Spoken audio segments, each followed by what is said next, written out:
नमस्कार दोस्तों, मैं हूं प्रदीप डबास और आज हम बात करने जा रहे हैं उस प्रेस कॉन्फ्रेंस की जिसने बिहार की सियासत की मानो जमीन ही हिला दी है।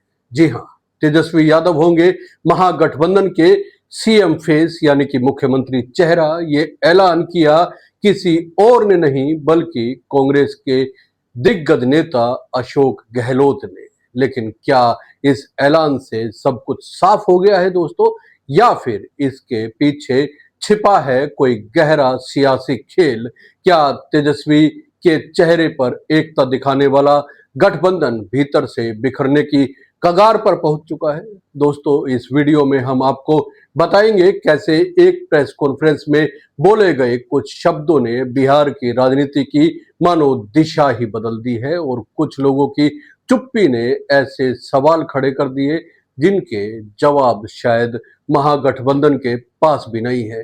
पटना के उस होटल के कॉन्फ्रेंस हॉल में गुरुवार को जो हुआ वो सिर्फ एक राजनीतिक कार्यक्रम नहीं था, बल्कि वो था बदलाव बनाम भरोसे की जंग का ट्रेलर।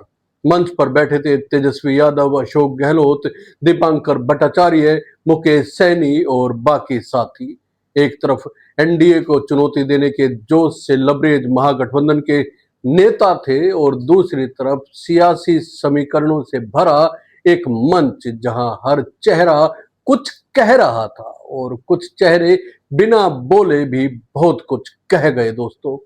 अशोक गहलोत ने माइक संभाला और कहा, बिहार के लोग बदलाव चाहते हैं, तेजस्वी यादव होंगे हमारे मुख्यमंत्री उम्मीदवार। यानी गहलोत ने कांग्रेस की तरफ से साफ कह दिया कि इस बार नेतृत्व तेजस्वी का होगा।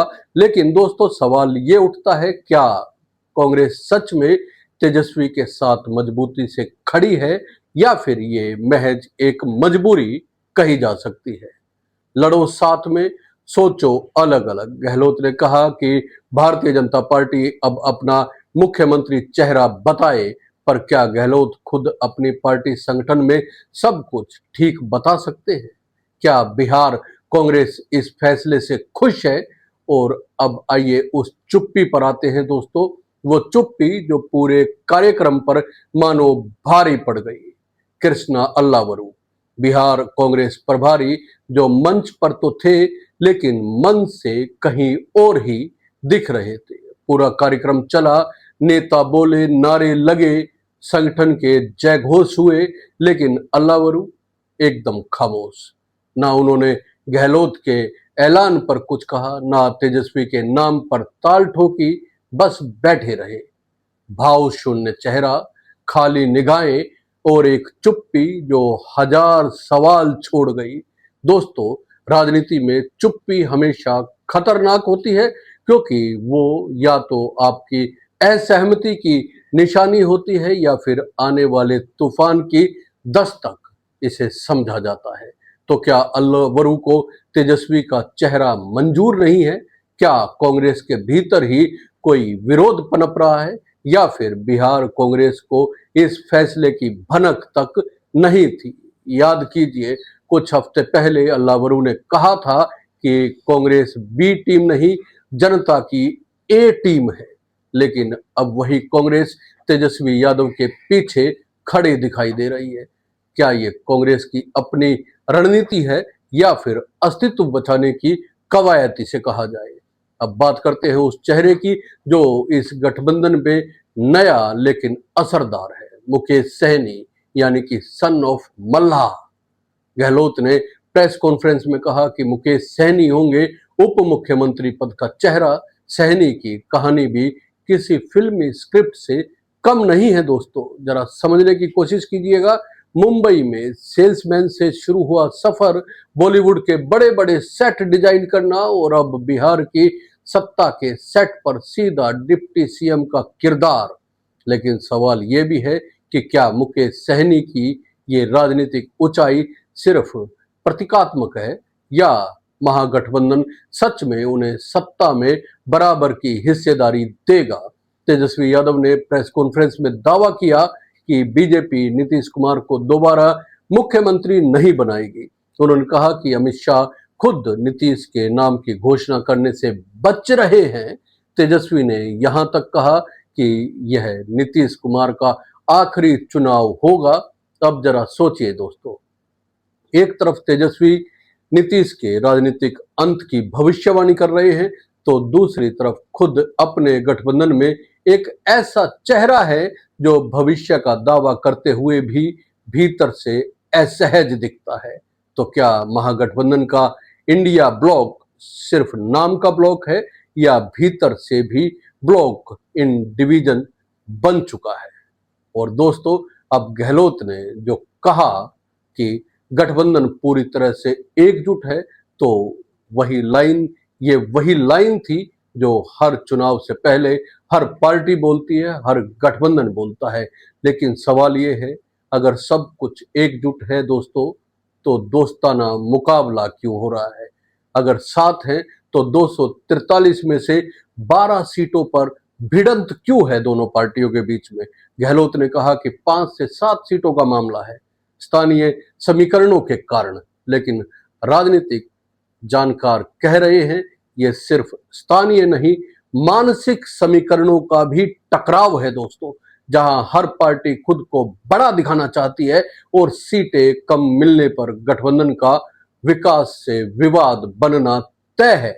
अब जरा सोचिए, कांग्रेस जो खुद बिहार में 20 से 25 सीटों से ज्यादा नहीं लड़ रही, क्या वो सच में तेजस्वी के नेतृत्व में भरोसेमंद सहयोगी बन सकती है, या फिर चुनाव के बाद वही पुराना खेल होगा, हमने तो समर्थन दिया था लेकिन शुरू हो जाएगा? और अगर बीजेपी की बात करें तो तेजस्वी का ये कहना कि बीजेपी नीतीश को सीएम नहीं बनाएगी, ये बयान अपने आप में एक सियासी शॉट कहा जा सकता है, क्योंकि इससे जेडीयू के भीतर अस्थिरता का बीज पड़ चुका है। तेजस्वी साफ कह रहे हैं कि बीजेपी जेडीयू को खत्म करने की साजिश रच रही है।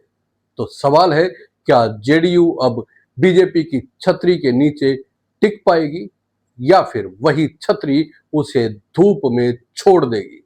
दोस्तों, राजनीति में समय से पहले बयान देना हमेशा जोखिम भरा होता है, लेकिन तेजस्वी ने यह जोखिम उठाया क्योंकि अब उनके पास खोने को शायद कुछ नहीं बचा है और पाने को पूरा बिहार है। लेकिन असली सवाल ये नहीं कि तेजस्वी को सीएम फेस घोषित किया गया या नहीं। सवाल ये है दोस्तों कि क्या ये ऐलान बिहार की जनता को भरोसा दिला पाएगा?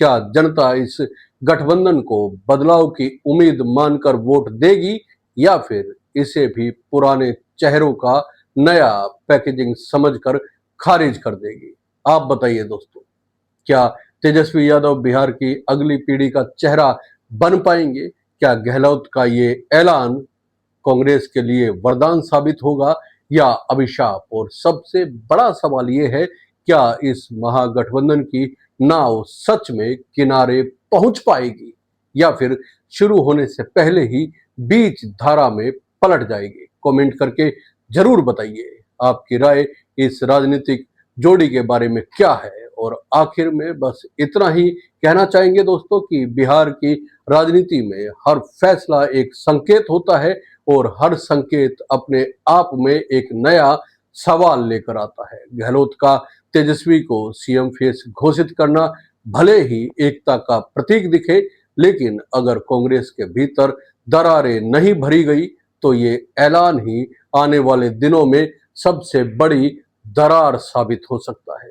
दोस्तों, अगर आपको ये विश्लेषण, ये टिप्पणी पसंद आई है तो वीडियो को लाइक कीजिए, अपने विचार कमेंट बॉक्स में जरूर बताइए और चैनल को सब्सक्राइब करना ना भूलें, क्योंकि यहाँ हम हर सियासी चाल के पीछे छिपे खेल का सच लेकर आते हैं।